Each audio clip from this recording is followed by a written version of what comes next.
Everybody, welcome back to the Insiders Lounge. Today we have another episode and another special guest. Tommy, thank you for joining me and feel free to introduce yourself.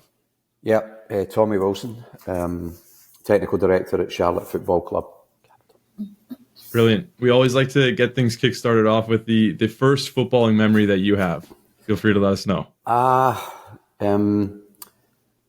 Wow. I actually was playing on the street in Glasgow. I came from my dad was a professional player. A lot of my family were steeped in the game. And I can remember kicking a ball around our house in Tollcross in Glasgow. It sounds terrible saying playing in the street, but there wasn't that many cars then.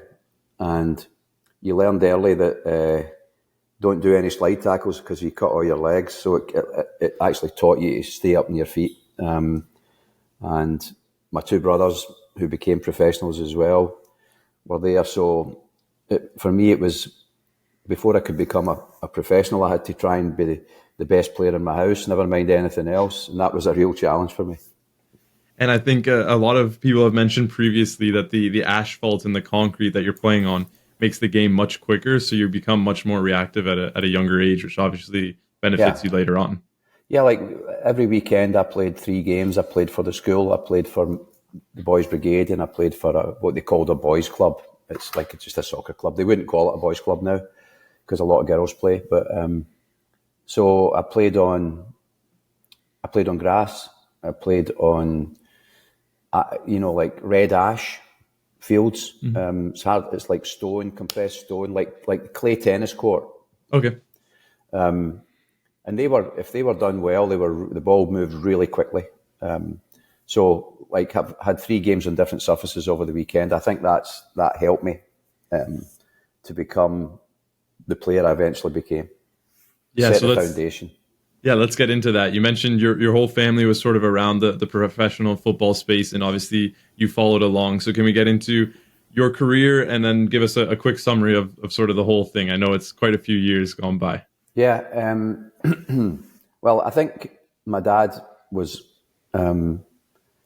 really, my family were really aware of the pitfalls of being a professional soccer player.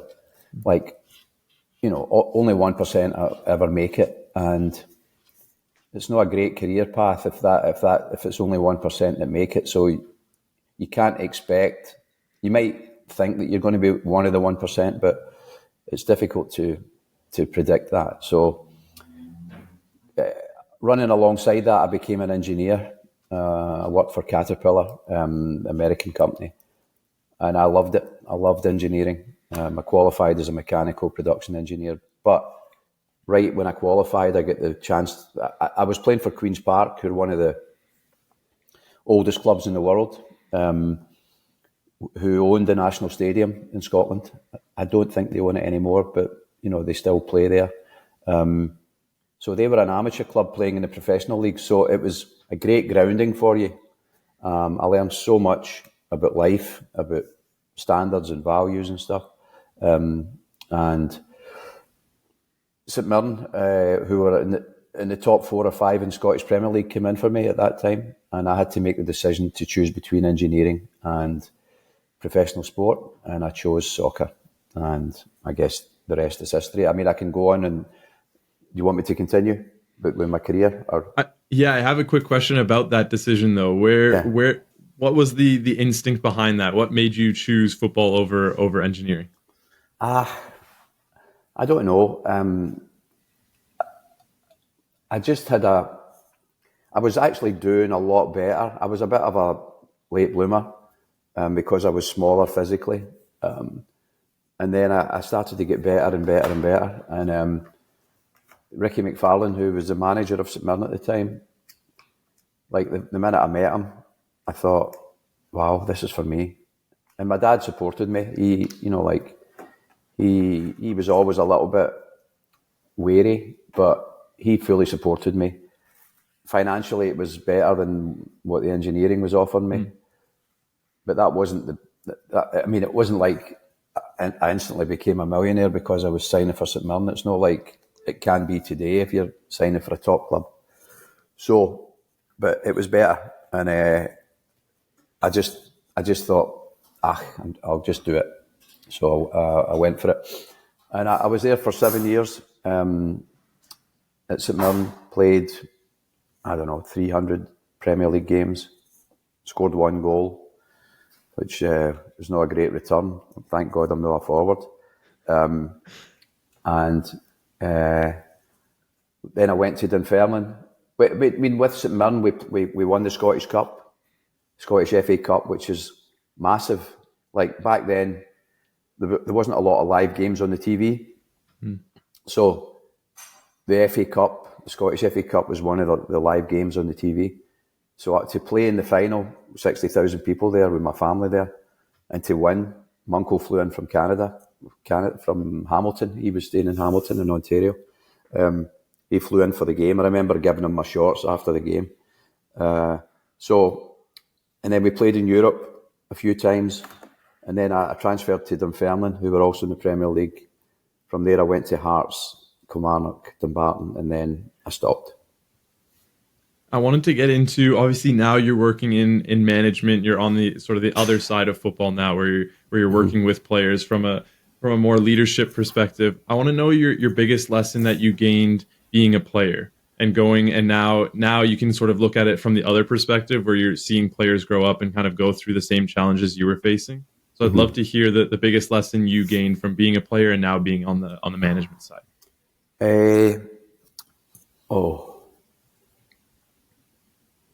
What can I say? I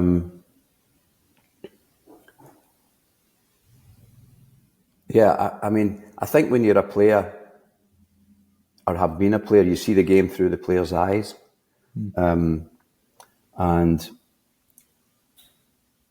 it helps you when you move to the other side, because you have empathy right away. Whereas I'm not saying that you can't be successful in the job I'm in if you haven't been a player, but that empathy really helps.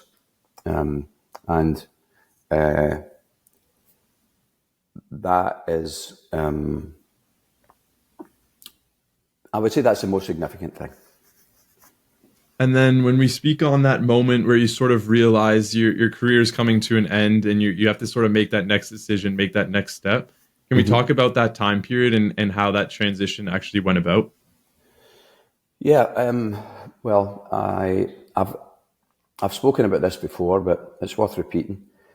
Like, towards the end of my career, I was in a car with David Moyes, who, is a Premier League manager, Billy Davis, who was a Premier League manager, Ian McCall, who was a Scottish Premier League manager. So we all were interested in coaching and managing, and I'd taken steps to get my coaching qualifications through the Scottish FA.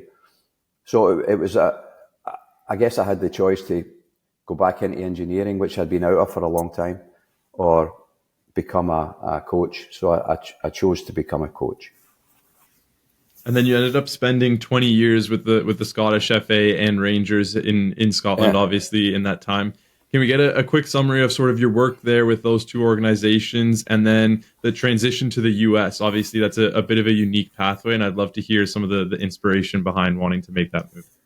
Yeah, so I go back to my St Mirren days then, and this will all come together, I guess.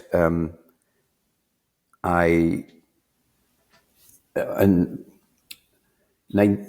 can't remember exactly when, but during my time at St Mirren, I travelled to the US. We had an American player over, and he invited myself or encouraged myself and a friend of mine, Campbell Money, to go to the soccer camps in the States, and we had time off in the summer. So I went for a few years in a row. I met Bobby Clark there, who's a former Scotland goalkeeper. Obviously, I knew him from back home, but he was the head coach at Dartmouth College. He was the head coach at Stanford and Notre Dame. So one of his players at Dartmouth, Richie Graham, I get introduced to Richie through Bobby, and Richie is one of the owners of the Philadelphia Union. So that's where the link to the Union came from. they invited me over a few times to do clinics, coaching clinics, that type of thing.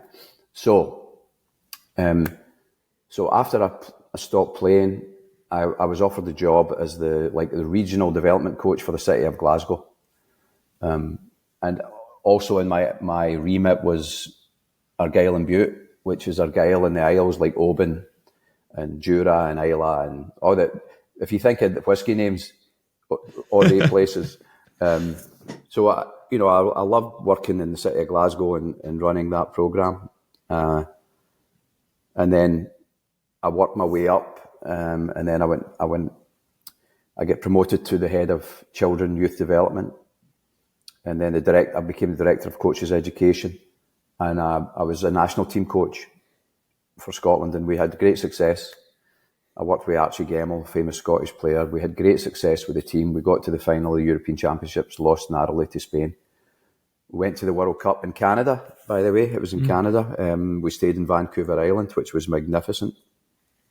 It was the best thing about the trip, because having gone from being a really successful team the year before and getting to the final, we didn't do well in the World Cup. We weren't prepared for it properly. As a nation, we weren't ready for it. And we did everything we could to prepare for it, but it just didn't work out. But what I wanted to do was coach a team. After that, I wanted to coach a team, and I wasn't getting enough opportunities to coach a team. So the chance to work at Rangers came around, and you would know that Rangers are one of the biggest clubs in the world, an institution in Scotland. Most of my family were Rangers fans, are Rangers fans. Not all of them, but most of them. And I was always playing football at the weekend, so I never really supported a team fully. Like my friends supported Partick Thistle, but to get the chance to work at Rangers was a dream come true. Something I'd hoped to be able to play for them, but it never came around. So I guess to work for them was the next best thing. So I was like the academy technical director there, but I also took one of the teams. So that's how I ended up going through that pathway. So, playing with guys that were interested in coaching, starting to do coaching at the end of my career, moving into a management position, coaching role, working my way up through the federation, where I always wanted to work. I was fascinated with what goes on in a governing body. And until you've been in there, you just don't know what it's like. That it's an institution. You can become institutionalized in there. It's just the way it works. So escaped that, went to Rangers, and in 2013, Rangers were going through a torrid spell with their finances, with different ownership. It wasn't the club that I joined. So I got the opportunity to come here, and I took it. And what was, when we speak on that transition of moving to the US, what was what were people thinking about the US at the time? What was the US influence in terms of the footballing space? Was that still an extreme, were your friends concerned for you about moving to the American soccer sort of system? What were the thoughts around that move? No, I think that, most people I speak to back home are fascinated by the US. I think a lot of them are attracted to the lifestyle. I was going to use bad language there. Maybe I should. I couldn't give a shit about the lifestyle. It never really bothered me. I never came for that. I didn't come for a suntan. I came for the job. So I maybe haven't experienced the lifestyle over here in the way that I could have done, because I've generally been working most days. I think most of them were happy for me and were intrigued as to how it would go. And then you spoke on how your first connection with the Philly Union came about, obviously through the player that you had met in the coaching camps. Yeah. I want to know how your role first came about with Philly Union, and then how it evolved over your time while you were with them. Yeah, well, Richie and I spoke about the academy director role there. and it was something I was really comfortable with, familiar with. And he said to me, look, Tommy, you could stay at Rangers and make things 1% better, or you could come to us and make things a hell of a lot better. So I get the chance to use my own ideas. Richie helped me with so many things about the importance of culture and the environment that you create. I think he said in the past that he brought me here. A lot of it was because of my West of Scotland upbringing, which he had been around with Bobby Clark, So, we have a way about us where we're pretty humble, hard-working, no one better than anyone else type of approach. And so I tried to establish an environment that reflected my own values and personality, allied with what he wanted. He did say, I want you to develop world-class players. And I thought, well, that's a lofty goal, because there's not a huge amount of Americans who are world-class. That's not my judgment. That's, when you think about it. But I think by the time I left, we were getting towards it. We were close. We had a pipeline of players coming through that I would say reflected my personal values and approach, and that I could be proud of. You mentioned how important your impact was, where you're much more impactful with the Union rather than if you stayed with Rangers.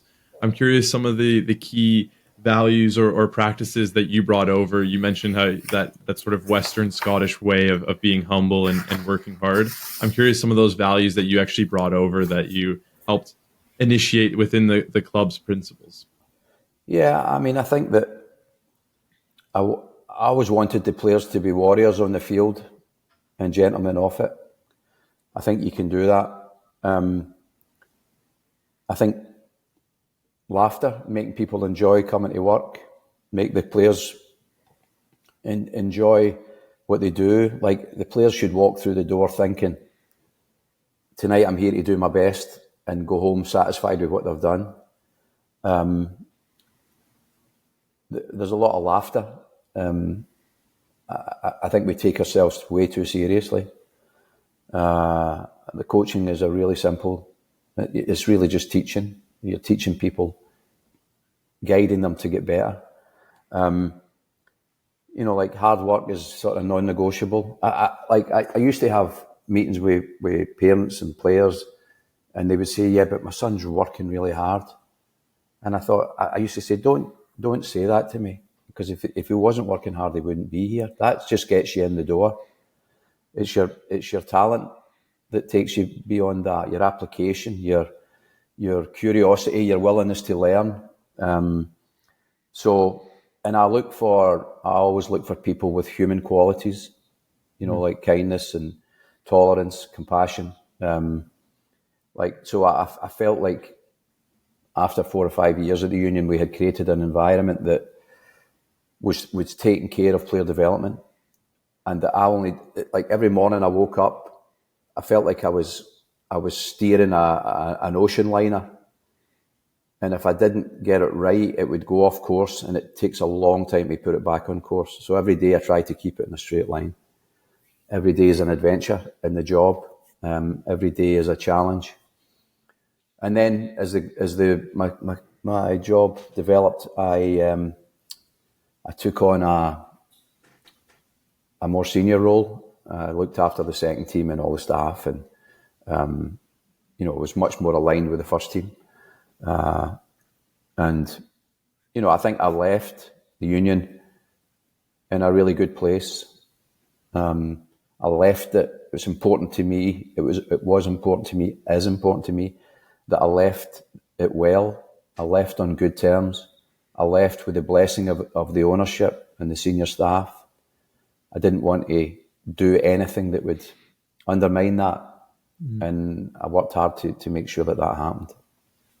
And the academy, when you were first working with them, it ended up becoming one of the best academies in the U.S., if not the best. Uh-huh. Curious what actually set it apart as a top academy. We spoke through those principles, those values, but I think many of those values can be reciprocated throughout many different academies. They'll follow sort of similar principles and values, but what actually made that difference between them and the other top academies? Yeah, I mean, it was nice to be acknowledged as the best in the country. It was a bit surprising for me because I was too far into the goldfish bowl, that I was swimming in every day, to actually see what we had done. And when you get these accolades, I think it's nice for the people around you, the people that have invested in it.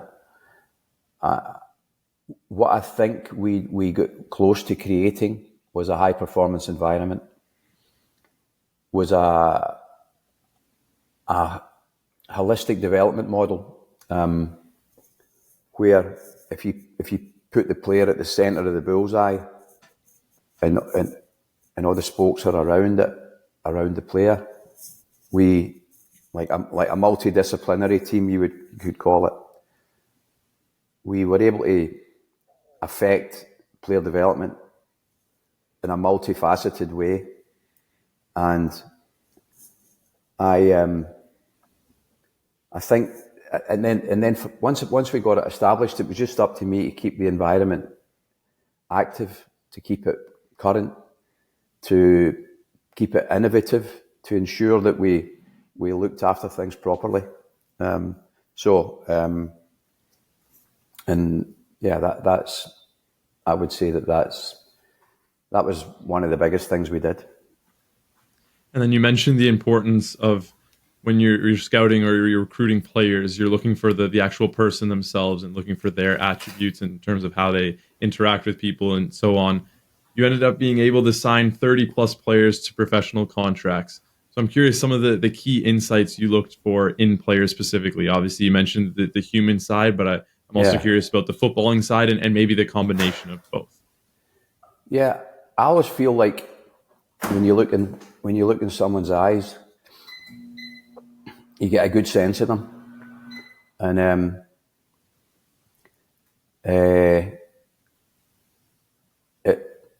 you can tell you can see the passion in it.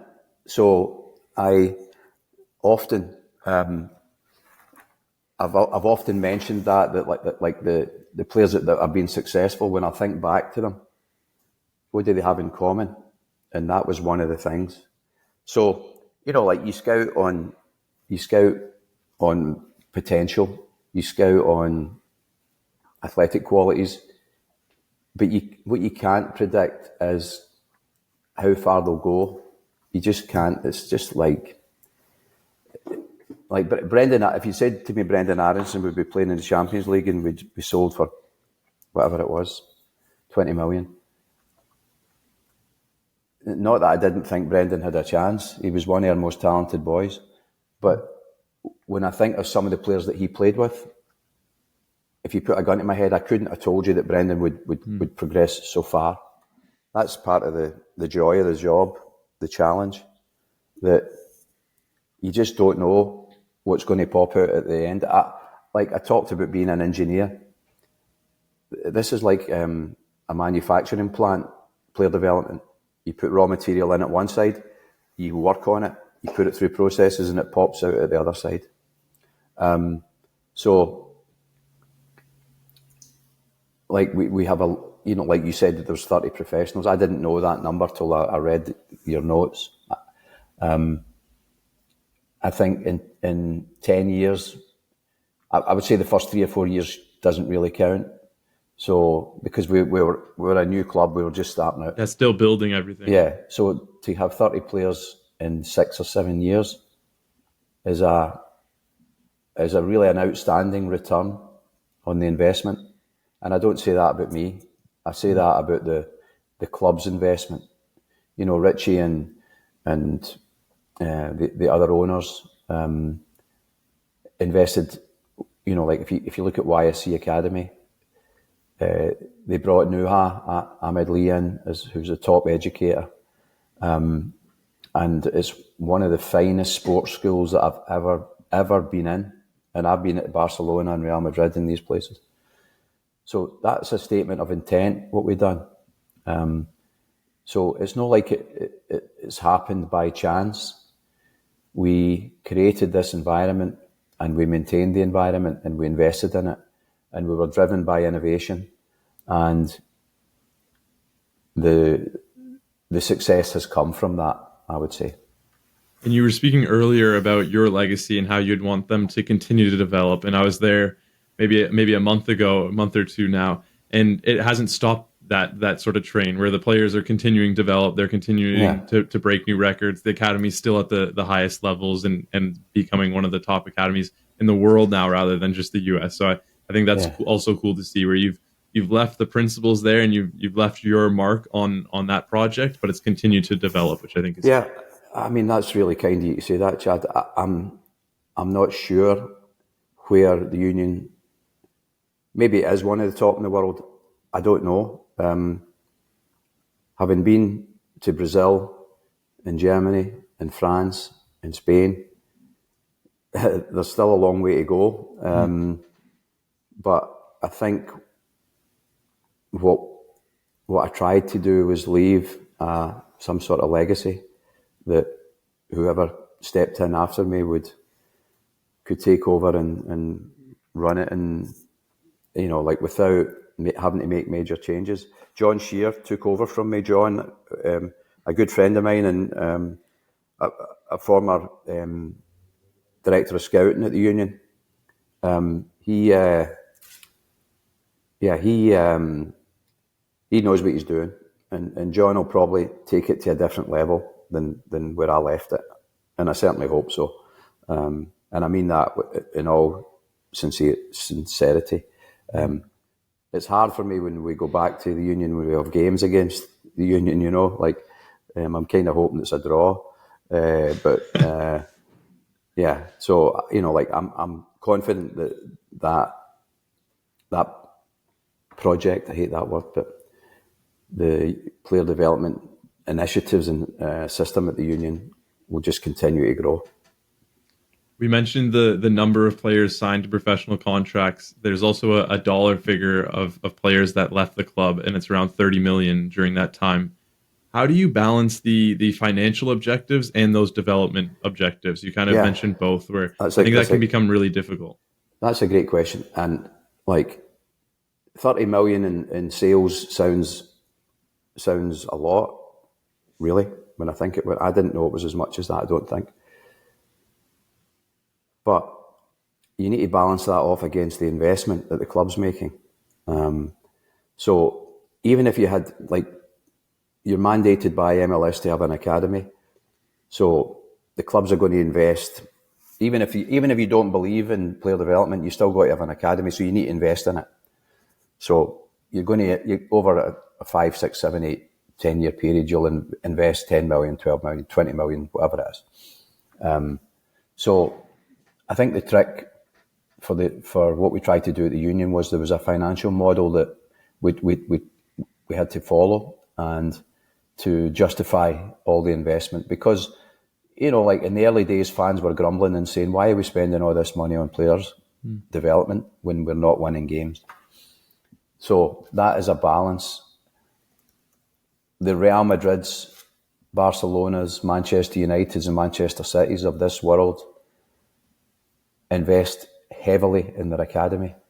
Manchester United, I think, and Chelsea and Man City have more player sales from their academy than almost any other club. Very few of their players make their first team. It was the same when I was at Rangers, and that's a tough. That's where the Union has got a head start on some of these other clubs, because the Union has only, the model is to develop players, play them in the first team, sell them to Europe, develop players, play them in the first team, sell them to South America, and develop players that I hope in 2 years' time will be playing for the US in the World Cup on home soil, and maybe in Philadelphia. I had to attend a board meeting twice a year, and twice a year I had to justify what we were doing. And it wasn't a tough justification model that I had to talk to, because they were. If you think about Philadelphia, what do you think about when you think about Philadelphia Union, Chad? Even it's a very good representation of Philadelphia as a city, which is a hard, gritty, just hard-working sort of environment. Right. So that's why Richie brought me there, because my values and qualities reflect the city. Blue collar. You mentioned it's like Western Scotland, what you were saying, where you grew up. It's that hard working mentality. So when you think about Philly, you think about what I think about. You think about the fans being savage. You know, like you lose, they just, there's no hiding place. You think about the hard work, blue collar mentality. And now with Philadelphia Union, you think about player development. They're synonymous with development. So the club has a reputation now for player development, and I'm actually really proud of that, because we did something. You know, like sometimes you can be at a place for a while, and when I was at Rangers, I thought I did a lot of good things, but there was from my time there was no legacy or anything. There was just happy memories of being there. I think with the Union it's different, and I am grateful for the opportunity, and I'm really glad that the club is re-upped and continue to invest in that model. I want to move forward to the present day, to working with Charlotte FC. The first thing is the difference between your previous role with Philadelphia Union and your current role with Charlotte. I know there's quite a few differences, so I'd love to hear some of the early challenges you've had, but also some of the differences in the actual role itself. Yeah, my role now is more, it stretches right across first team, second team, into the academy. It's about aligning the departments, aligning the teams, creating a game model that all of our teams will follow, using my experience that I've gained over the years to help our coaches get better, help our other departments improve. Because, you know, like if you want to have a high performance environment, then all of the departments need to be in harmony, synchronized, and the teams should look like each other. So, I arrived around the same time as Dean Smith, and Dean comes from the English Premier League. I didn't know Dean, he didn't know me. But we work really well together, and like we come at it from, like I come at it from one end, and he comes at it from the other end. So I've taken much of his methodology, the way he wants his team to play, our team to play, and that's going to trickle down through right into the academy. That's been, when we're trying to create a one club mentality, we did that at the Union, one club, and we're trying to do that. I did that at the Union. We're trying to do that here, so I'm familiar with how to do it. But you know, it's not an overnight process by any stretch of the imagination. I'm able to travel with the first team, with the second team, and with the academy, so I see the staff up close. My office is in between the first team and the academy, so I'm back and forward. Like, get your steps in every day. Yeah, I get my steps in every day, and I got all the aggravation from each of the departments. But I got all the joy from each of the departments as well. So essentially my role is like, I try to help align the way we're playing and try to support the staff in their efforts to do that. And if we zoom ahead to the end of your time with Charlotte, whenever that may be, what does a successful stint look like for you? What is success defined as for you? I guess success for me, I could easily say our first team wins MLS Cup. Our first team qualifies for the playoffs. Our first team has a home playoff game, because that hasn't happened yet. for me, it's a lot of the behind the scenes stuff is stuff that I take pleasure from, take pride in. So the work that we're doing at the moment is something that I hope will put the club in a better place long term. And again, I don't want to sound like it sounds like it's all for altruistic reasons. It would be great to win something at Charlotte, and I feel like, and I've met Mr. Tepper on a number of occasions, and I know how passionate he is about the club winning. Dean's the same, Zoran's the same. So it would be nice to win together, with the collective work that we're doing, to see progress on and off the field, and to see tangible results with our senior team. What are the biggest differences from Philly to Charlotte in terms of the club environment, how things are run, sort of your role as well is different? I would love to hear some of the key differences that you've seen so far. I said this recently. When I moved from Glasgow to Philly, it was really overwhelming. Immigrating can be, unless you've done it, it was tough. So when I came, having been in Philly for 10 years and I came here, I felt as if I was immigrating again. I moved to the south and it's different. It's a different environment. Philly and Charlotte don't have a lot of similarities. The club is run differently. Not that much differently, but it's run differently. And I had to assimilate. I had to move into that environment. And I couldn't just overnight impose all my plans on the staff around the place. I had to get to know them first. They had to get to know me. I'd rather take people with me than throw them away and get new ones. So that was a challenge. Every day is an adventure for me. I'm not used to being called sir, for example. And I'm not saying everybody calls me sir, but there's a lot of that goes on in the south. Yeah.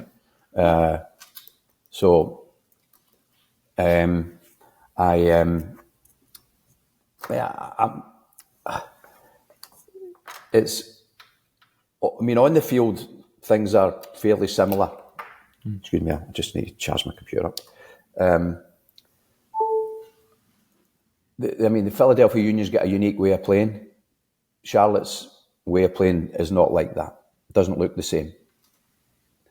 And having spent so much time around the Union's game model and style of play, I became a little bit institutionalised. So I've had to take a step back, take a deep breath, and go back into what I've known from the UK, from Scotland, from Rangers, and look at what Dean's doing, and I'm very comfortable with that.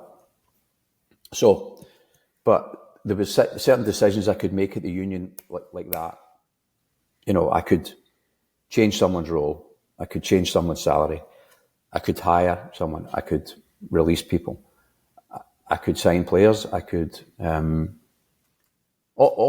I could speak to Nuha about the school and the education and how the kids are doing, and phone the owners up morning, noon, and night.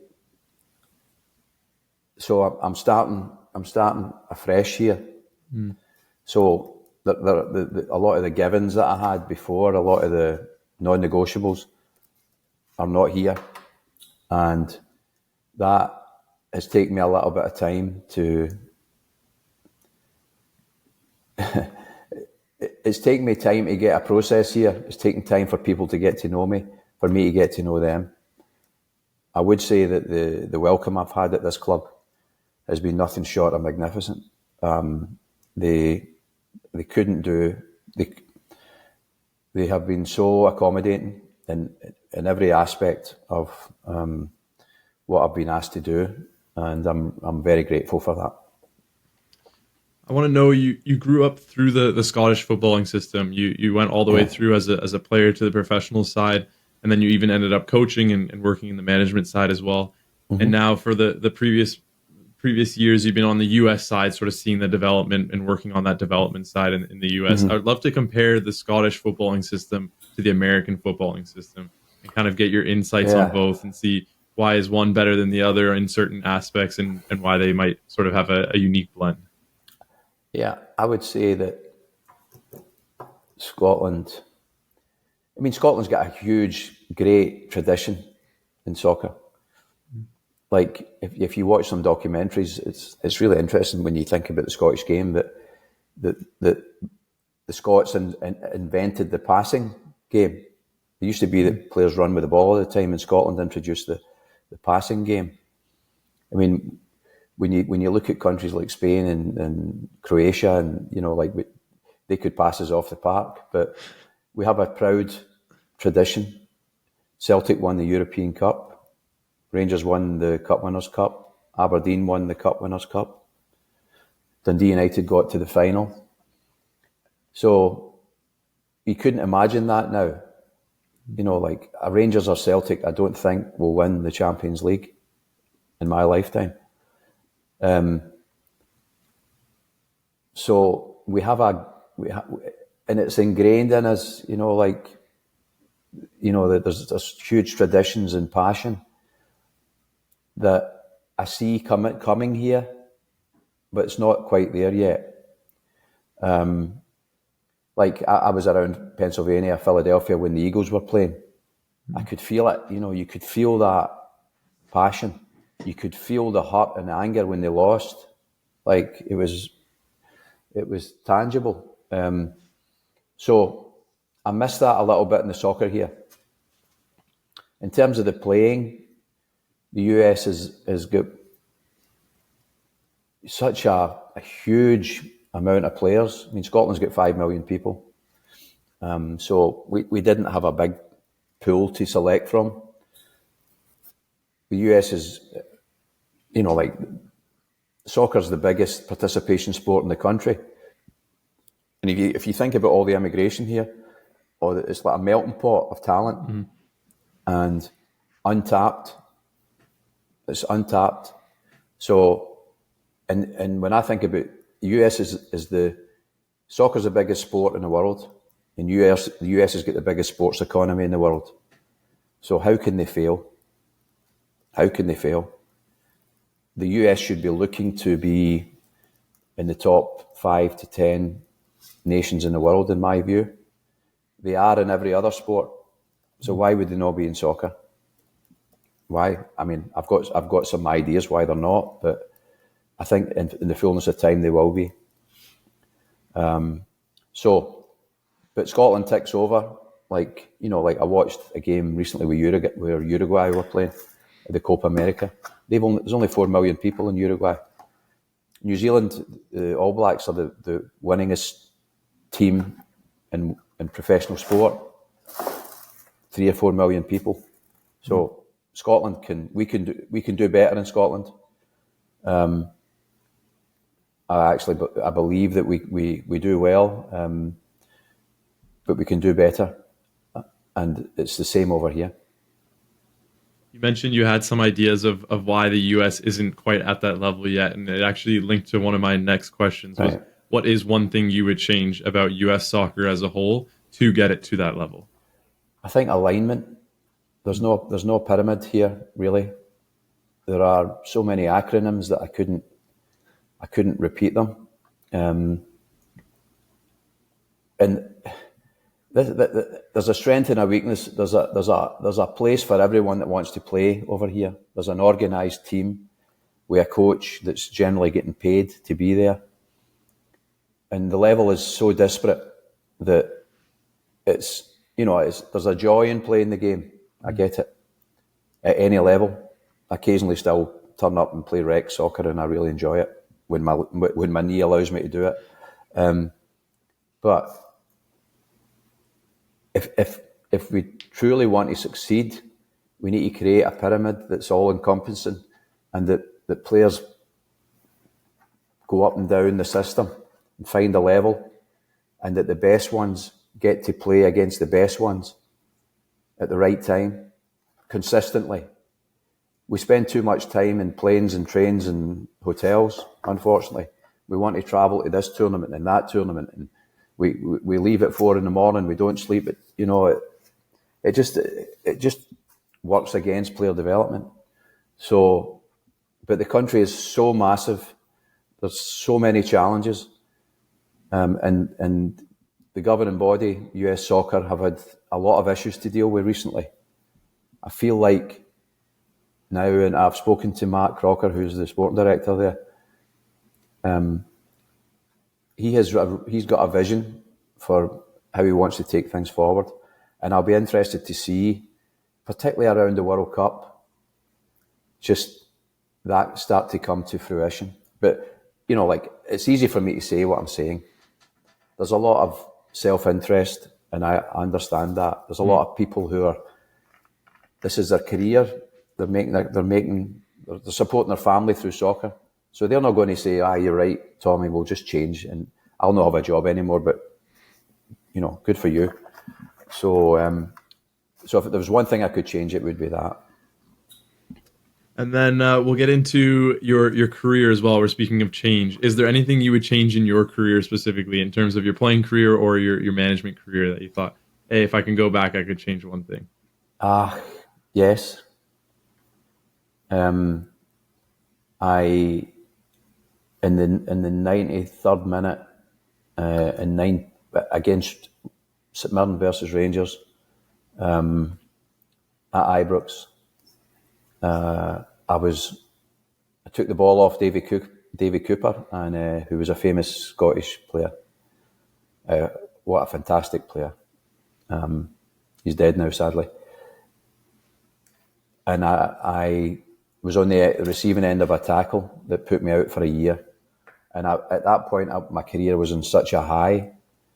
I was linked with clubs in England and Scotland, and in the Scotland under-21 team. And it set me back. So if I could go back in time, I would let David Cooper have the ball. Maybe I could say that. But it had a profound effect on me. And to be honest, I'd probably gone through that 1 year of torture to get back to be able to play again has probably made me the person I am now. But it was really tough, Chad, I need to say. It was tough. I mentioned the soccer industry especially has this almost roller coaster effect where you have these extreme highs and lows, and it's constantly battling this roller coaster of emotions. Mm-hmm. And you mentioned there sort of one of your deep lows. Would you say that was sort of the deepest in your career and something you can look back at now and sort of use that as inspiration to keep growing and going and moving forward? Yeah, I think I can use it, like injury is part of the game. And a lot of the players that I work with get injured, and I'll be able to empathise with them and relate to them because I've been through it.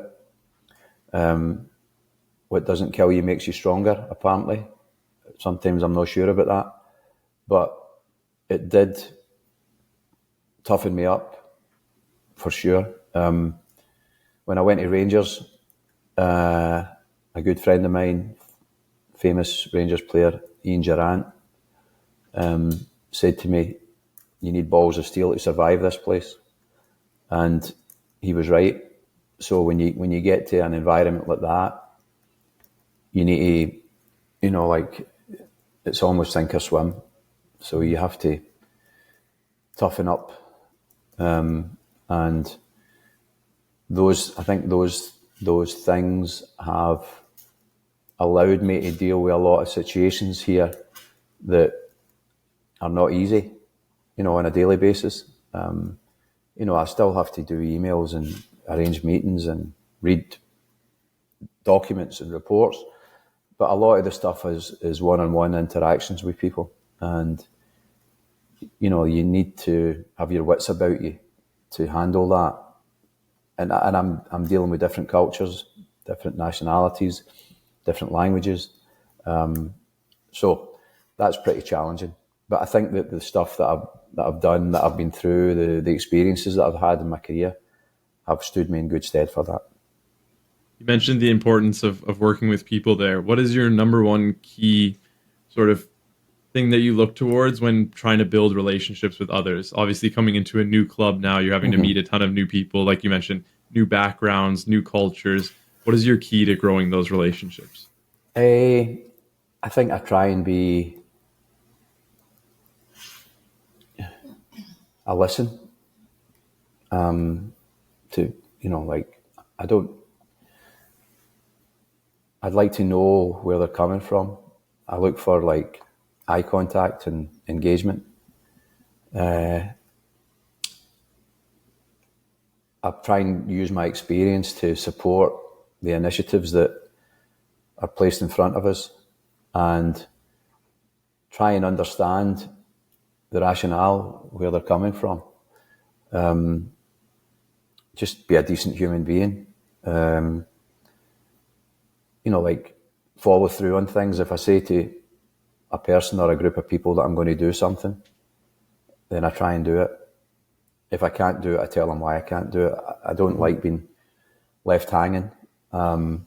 So I like people that when they say they're going to do something, they do it. So those things are important to me. That, like, if there's stuff to be done in the building, that we forget the hierarchy, we get our sleeves rolled up and we get stuck in. And someone who's in a senior role like myself, you have to lead by example with that. It actually has to be authentic. You know what I mean? It's not like you can just do it for show. I think people can see through that. There's a lot of bluffers in the game I'm in professional sport, and you don't really want to be. I wouldn't want to be considered one of them. So, yeah, I try and when I get up in the morning, I think, how can I help to make the players better? How can I help to make the environment better? And when I come home at night, can I look myself in the mirror and be satisfied with what I've done? And that's how I measure myself. Yeah, I think it's almost that 1% approach. That did I help people become 1% better today, and including myself? I think that's the beauty of like it. When British cycling done brilliantly in the Olympics, not those Olympics, but previously, they talked about marginal gains and trying to make things a little bit better. And there's no silver bullet out there. It's not like there's a here's the holy grail. This is what you do. It's incrementally making things better every day is the trick for me, and that's hard. That is because when you think of what goes into making a player, what goes into forming a team, what goes into developing a group of individuals, there's no one thing. It's just constant maintenance and care, and try to be innovative and come up with new ideas that people haven't thought of. So that's what. And then the trick for me now is knowing where to put my energy every day. I've only got so much of it, so I need to put it where I think it can serve the best for the club and fight the battles that I need to fight. The last one here before we get into the quick fire questions. I wanted to know some advice you have for those they might be listening into this episode or looking at your legacy and the career you've been able to accomplish so far. I'd love to hear your advice to those that are just breaking into whether it's the sports business industry or the soccer business industry as a whole. I'd love to hear advice on that. Yeah, I think that's a good question, actually. I think it's okay to be aspirational, to have a vision where you'd like to end up, but it's what you do every day that's going to get you there. So, there's a lot of people that are climbers that they just see the end goal. But if you want to get to the end goal, you need to do well on the way up. And, you know, that the people that you pass on the way up, you would like them to support you in your journey. So I would say that if you aspire to be in a senior position, you need to have a talent for learning. You need to be curious. You need to be open. You have to be knowledgeable. Obviously, you know, you need to make sure that you've got the basics right. And then I think have a vision of what you want your environment to look like, how you want your teams to play, if it's soccer, if I can talk about that. Mm-hmm. You need to be thorough.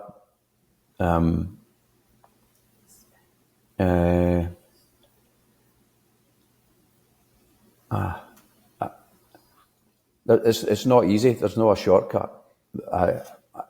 You know, like some people make it really quickly, and too much too soon is dangerous. In my opinion, it's really dangerous for young players to get too much too soon, and it can be dangerous for executives as well, and directors and senior figures around professional sport.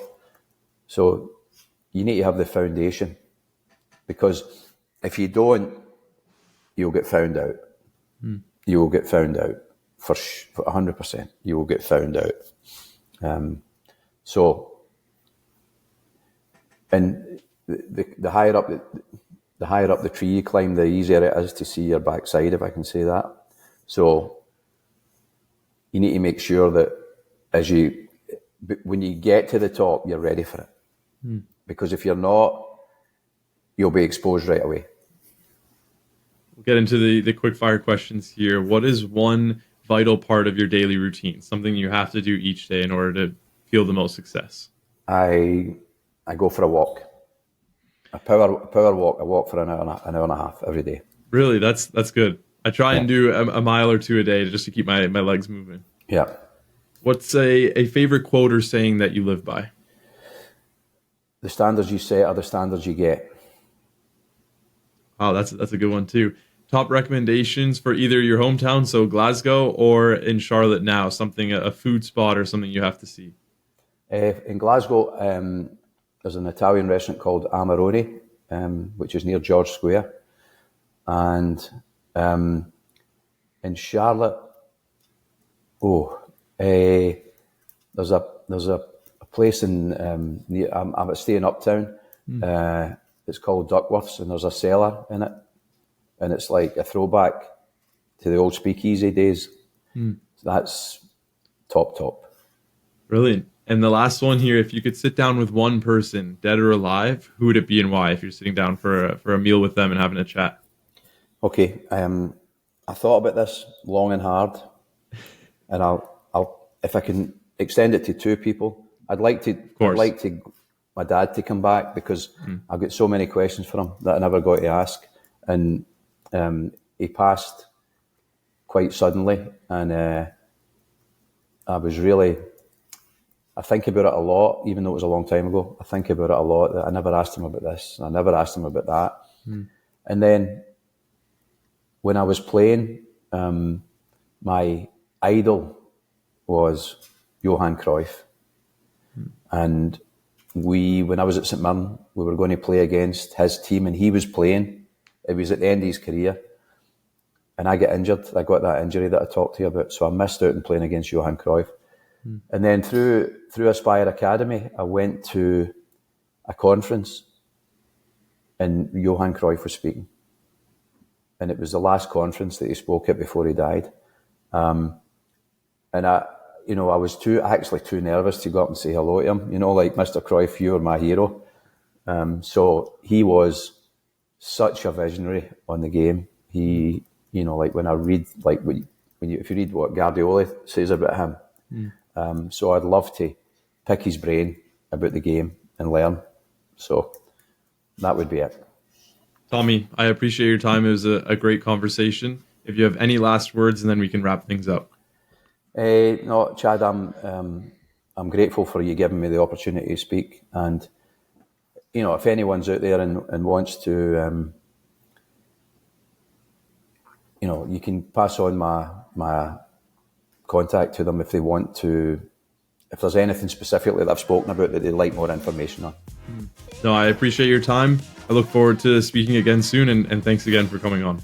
Thank you very much.